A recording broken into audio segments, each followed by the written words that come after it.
क्या बोलेंगे सर, आज इस शादी में आए हुए हैं, वो ब्राह्मण शादी बताई जा रही है। देश में जो वर्ण व्यवस्था बनाई गई है, वर्ण व्यवस्था में 4 वर्ण बनाए गए हैं: ब्राह्मण, क्षत्रिय, वैश्य और शूद्र, जिसमें सबसे ऊपर ब्राह्मण है। तो ब्राह्मणों ने ये सारा सिस्टम बनाया, क्योंकि अगर और किसी ने बनाया होता तो उसने अपनी जाति को सबसे ऊपर रख लिया होता। और ब्राह्मणों ने संस्कारों के नाम पर एक लूट की व्यवस्था बनाई, एक डर का माहौल बनाया। जन्म से केवल शादी तक ये मामला नहीं, ये जन्म से लेकर मरने तक और मरने के बाद तक का मामला है। सर एक बात बताइए सर, आप राष्ट्रीय पिछड़ा वर्ग मोर्चा के राष्ट्रीय अध्यक्ष हैं। पिछड़ा वर्ग जो है वो अभी भी ब्राह्मणों को अपनी शादियों में बुलाता है, उनसे सारे कर्मकांड करवाता है। उसके बारे में क्या बोलेंगे सर आप? ज्यादा नजदीक रखा ना ब्राह्मणों ने। ब्राह्मणों को लगा कि गेहूं तो ये पैदा करता है, चावल तो ये पैदा करता है, सरसों तो ये पैदा करता है, तेल तो ये निकालता है, बर्तन तो ये बनाता है, लकड़ी का सामान तो ये बनाता है, लोहे का सामान ये बनाता है, सब कुछ तो ये करता है। अगर इसका छुआ नहीं खाएंगे तो खाएंगे क्या?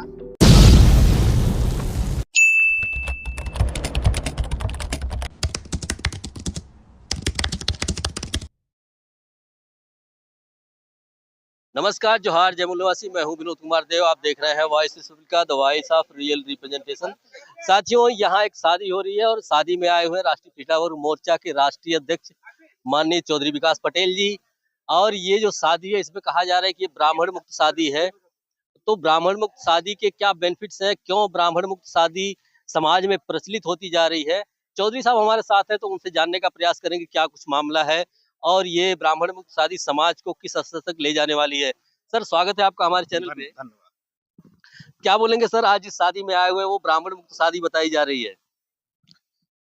देश में जो वर्ण व्यवस्था बनाई गई है, वर्ण व्यवस्था में 4 वर्ण बनाए गए हैं: ब्राह्मण, क्षत्रिय, वैश्य और शूद्र, जिसमें सबसे ऊपर ब्राह्मण है। तो ब्राह्मणों ने ये सारा सिस्टम बनाया, क्योंकि अगर और किसी ने बनाया होता तो उसने अपनी जाति को सबसे ऊपर रख लिया होता। और ब्राह्मणों ने संस्कारों के नाम पर एक लूट की व्यवस्था बनाई, एक डर का माहौल बनाया। जन्म से केवल शादी तक ये मामला नहीं, ये जन्म से लेकर मरने तक और मरने के बाद तक का मामला है। बच्चा हमारा आदमी पैदा करता है, नाम पंडित से पूछ कर रखता है। उसका ग्रह नक्षत्र ठीक है कि ठीक नहीं है, ये पंडित बताता है। और वो ठीक ही क्यों बताएगा? अगर वो ठीक बताएगा तो उसका रोजी रोटी पर संकट आ जाएगा। तो ये जन्म से शुरू होता है। फिर हमारा आदमी बच्चे को पढ़ा लिखा के डॉक्टर बनाता है, इंजीनियर बनाता है, प्रोफेसर बनाता है, अधिकारी बनाता है, नेता बनाता है। लेकिन जब शादी की तारीख निकालने का समय आता है तो हमारे समाज का, बैकवर्ड शेड्यूल का, शेड्यूल ट्राइब का कोई पीएचडी किया हुआ आदमी भी शादी नहीं निकाल सकता तारीख, अनपढ़ ब्राह्मण निकालता है। और शादी करवाने का काम भी वही करता है। घर हमारा आदमी बनाता है।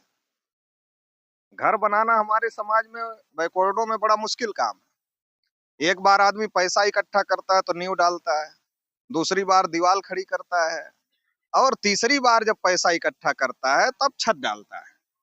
और उसको प्लास्टर करवाना है, फर्श लगवाना है, टाइल्स लगवाना है, कलर करवाना है। ये कम लोगों के जीवन में हो पाता है। बहुत सारे बहुसंख्यक backward schedule caste, schedule tribe के लोगों के जीवन में पूरा घर कंप्लीट नहीं हो पाता है। लेकिन इसके बावजूद भी जो हमारा आदमी घर बनाता है, उस घर में गृह प्रवेश वो अपने माँ बाप से नहीं करवाता है। माँ बाप ने उसको पैदा किया, पाला पोसा, बड़ा किया, इस लायक बनाया, कोई एक घर बनाने लायक हो गया। लेकिन उससे अपने माँ बाप से नहीं करवाएगा, वो अनपढ़ ब्राह्मण से करवाएगा। और ये करते करते आदमी मर जाता है। मर जाता है तो विरासत में जितना जगह जमीन संपत्ति बनाया वो अपने बेटा बेटी को देकर जाता है, साथ में ये गुलामी भी देकर जाता है।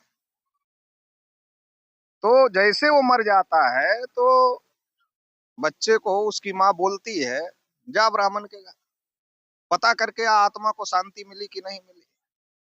पूछने ये जाता है, संकट में ब्राह्मण पड़ जाता है कि अगर सही बात बोल दूं तो रोजी रोटी बंद हो जाएगी। तो कहता आत्मा भटक रही है। अब भटक रही है तो शांत करने के लिए कुछ ना कुछ करना पड़ेगा। तो जो आदमी मर जाता है, अगर उसकी आत्मा इतनी ताकतवर है, तो हम लोगों को अपने दुश्मनों से लड़ने की जरूरत नहीं है, हमारे पूर्वजों की आत्मा ही उनसे लड़ लेगी। तो इसका मतलब ये है, और इसके बाद मरने के बाद हर साल पितरपक्ष में जो देव दोगे ब्राह्मण को, वो सब ऊपर पिताजी को मिलेगा। मतलब मूर्ख बनाने की कोई लिमिट होनी चाहिए, कोई लिमिट नहीं है, अनलिमिटेड मूर्ख बनाया जा रहा है। और जब हम अपने लोगों को कहते हैं कि हमारे लोग गुलाम हैं, तो वो लोग कहते हैं अरे हमारा हाथ खुला है, पैर खुला है, हम टहल रहे, घूम रहे, गुलाम कहाँ है? तो जिसका शरीर बांधा जाता है वो गुलाम होता है। तो हमने कहा अरे भाई, जिसका दिमाग ही बांध लिया गया है, उसका शरीर बांधने की क्या जरूरत है? शरीर तो उसका बांधना पड़ता गुलाम बनाने के लिए जिसका दिमाग आजाद हो। तो ये जो हमारा बहुजन समाज है, मूल्यवासी समाज है, इसका दिमाग बांध दिया गया है, इसको आजाद करना है।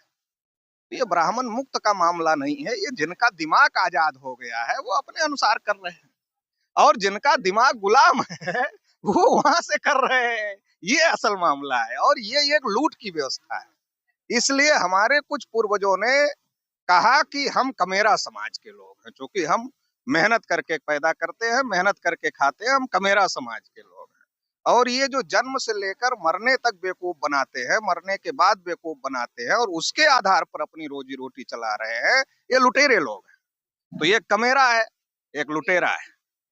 तो जो कमेरा है उसको समझना है कि हम अपनी कमाई का अहम हिस्सा, जिससे हम अपने बेटा बेटी को पढ़ा सकते हैं, जिससे हम अच्छी जिंदगी जी सकते हैं, उसको हम अपने आने वाली पीढ़ियों को मानसिक गुलाम बनाने के लिए क्यों खर्च कर रहे हैं? ये इस देश के पिछड़ों को, शेड्यूल कास्ट के लोगों को, शेड्यूल ट्राइब के लोगों को समझने की जरूरत है। सर एक बात जानना चाहेंगे सर। और जैसे ये जागृति बढ़ रही है, लोग बाहर निकल रहे हैं। अभी बहुत ज्यादा तेजी से लोग बाहर निकल रहे हैं। जैसे हम लोग यहाँ आए हैं, ऐसे ये एक नहीं है, ऐसे बहुत सारे हजारों लाखों हो रहे हैं। सर एक बात जानना चाहेंगे कि अगर ब्राह्मणों ने सारी व्यवस्था बनाई तो ब्राह्मणों ने शादियों में दहेज प्रथा भी बनाई होगी, उसके बारे में क्या करना? लोग दहेज तो ले रहे हैं सर उनकी बनाई व्यवस्था पर। बिल्कुल, दहेज प्रथा जो है वो एक प्रकार का समाज पे अभिशाप है। दहेज नहीं होना चाहिए, और इन चीजों में भी सुधार हो रहा है। जैसे अभी जागृति बढ़ रही है और लोग समझदार हो रहे हैं, तो वो दहेज ना देख करके योग्यता देख रहे हैं। वो बेटा और बेटी की योग्यता देख रहे हैं, और उसकी योग्यता के आधार पर वो शादियां कर रहे हैं। तो ये भी परिवर्तन हो रहा है। जब ब्राह्मणवादी व्यवस्था में परिवर्तन होगा, तो उसके आधार पर जितनी गलत बातें स्थापित की गई हैं, उन सारी गलत बातों पर धीरे धीरे अंकुश लगेगा, और उसमें परिवर्तन होगा। क्योंकि क्यों होगा? आदमी के पास विवेक बुद्धि होती है, जानवर के पास सहज बुद्धि होती है। तो जिसके पास विवेक बुद्धि है, वो विवेक बुद्धि का प्रयोग नहीं करता है, तो जानवर से बदतर स्थिति में पहुंच जाता है। लेकिन जब वो विवेक बुद्धि का प्रयोग करने लगता है, तो वो तय करता है कि सही क्या है और गलत क्या है। जब वो सही गलत तय करने की स्थिति में पहुंच जाता है, तो ये भी तय करता है ब्राह्मण से शादी करवाना सही है कि नहीं सही है। फिर वो ये भी तय करता है कि दहेज लेना सही है कि नहीं सही है, देना सही है कि नहीं सही है। तो जब आप अपने विवेक बुद्धि का प्रयोग करना ये समाज सीख जाएगा, तो जितनी कुरीतियां हैं, जितने अंधविश्वास हैं, जितने पाखंड हैं, और जितनी गलत बातें हैं, वो सारी बंद हो जाएंगी। हम लोग एक ही काम कर रहे हैं, इंसान हो, विवेक बुद्धि का प्रयोग करो। अगर विवेक बुद्धि का प्रयोग नहीं करोगे तो जानवर के बदतर हो जाओगे। जैसे जानवर में जाति होती है, इंसान में नहीं होती। अभी चौहान जी कह रहे थे ना कि अंतरजातीय करें। इंसान में जाति ही नहीं है भाई। एक पुरुष है, एक महिला है, एक लड़का है, एक लड़की है। लड़के की शादी लड़की से होगी, लड़की की शादी लड़के से होगी। इतना ही है बस, इससे ज्यादा कुछ नहीं। सर एक बात बताइए सर, आप राष्ट्रीय पिछड़ा वर्ग मोर्चा के राष्ट्रीय अध्यक्ष हैं। पिछड़ा वर्ग जो है वो अभी भी ब्राह्मणों को अपनी शादियों में बुलाता है, उनसे सारे कर्मकांड करवाता है, उसके बारे में क्या बोलेंगे सर आप? ज्यादा नजदीक रखा ना ब्राह्मणों ने। ब्राह्मणों को लगा कि गेहूं तो ये पैदा करता है, चावल तो ये पैदा करता है, सरसों तो ये पैदा करता है, तेल तो ये निकालता है, बर्तन तो ये बनाता है, लकड़ी का सामान तो ये बनाता है, लोहे का सामान ये बनाता है, सब कुछ तो ये करता है। अगर इसका छुआ नहीं खाएंगे तो खाएंगे क्या? ब्राह्मणों ने तो पराशर स्मृति में लिखा कि हल चलाना पाप है। ब्राह्मण कोई अगर खेती करता है, हल चलाता है, तो पाप है। तो ब्राह्मण कहता है ना हल चले ना चले कुदारी, बैठे भोजन दे मुरारी। मुरारी थोड़ी खिला रहे हैं, हम लोग खिला रहे हैं। तो ब्राह्मण समझता है कि अगर बैकवर्डों को अछूत घोषित कर दिया जाएगा, किसकी कमाई खाएंगे? इसलिए नजदीक रखा, कहा तुम शूद्र हो, सछूत शूद्र हो, हम तुम्हारा छुआ खा सकते हैं, बनाया खाने में दिक्कत है।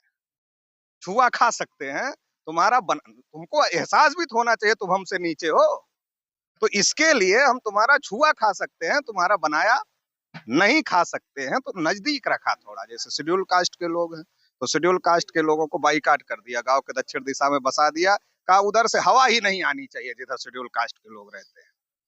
तो छूने से पाबंदी लग गई, छूने से पाबंदी लग गई तो इसकी वजह से दूरी बढ़ गई, दूरी बढ़ गई तो आप बताओ, आप जितना बीमारी के नजदीक रहोगे वायरस के, उतना ज्यादा संक्रमण होगा ना आपके पास, जो दूर रहेगा उतना कम होगा। हाँ, इसलिए कोविड में कहा गया कि भैया दूरी बना के रखो, इसलिए तो कहा गया। एक लास्ट और ओबीसी को नजदीक रखा गया, तो ओबीसी के अंदर ज्यादा समस्याएं हैं, तो इसलिए हम लोग उसको दूर करने में लगे हुए। एक लास्ट सवाल सर आपसे रहेगा, पटेल बिरादरी से हैं आप, अगर अब आपको फिर आप बिरादरी की बात कर रहे हैं। अभी हम कह रहे हैं कि जानवर में जाति होती है, इंसान में जाति नहीं होती है। आपको ऐसा करना होगा तो क्या अंतर जाति विवाह और ब्राह्मण मुक्त शादी करेंगे सर?